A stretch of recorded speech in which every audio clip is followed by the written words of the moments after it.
ভারত বিশ্বকাপে বাংলাদেশ দলের নিরাপত্তা নিয়ে উদ্বেগ প্রকাশ করেছে বাংলাদেশ ক্রিকেট বোর্ড। রোববার 4ই ডিসেম্বর আন্তর্জাতিক ক্রিকেট কাউন্সিলের কাছে আনুষ্ঠানিক চিঠি পাঠাবে বিসিবি। চিঠিতে জানতে চাওয়া হবে বিশ্বকাপ চলাকালে ভারতে বাংলাদেশ দল কী ধরনের নিরাপত্তা সুবিধা পাবে।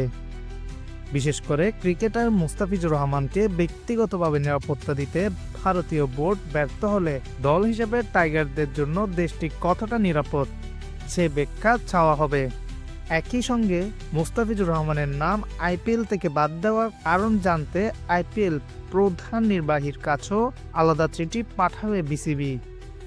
উগ্রবাদী গোষ্ঠীর হুমকির মুখে মুস্তাফিজকে আইপিএল থেকে সরিয়ে নেওয়ার ঘটনায় ভারত বাংলাদেশ ক্রিকেট সম্পর্কের মধ্য দিয়ে তৈরি হয়েছে নতুন করে উত্তেজনা। টি-20 বিশ্বকাপে বাংলাদেশের দলের অংশগ্রহণ এবং খেলোয়াড়দের নিরাপত্তা নিয়ে উঠছে বড় প্রশ্ন। পরিস্থিতি পর্যবেক্ষণ করে পরবর্তী সিদ্ধান্ত নেওয়া হবে বলে জানিয়েছে বাংলাদেশ ক্রিকেট বোর্ড। মাহি সাজিদ, খবর 24।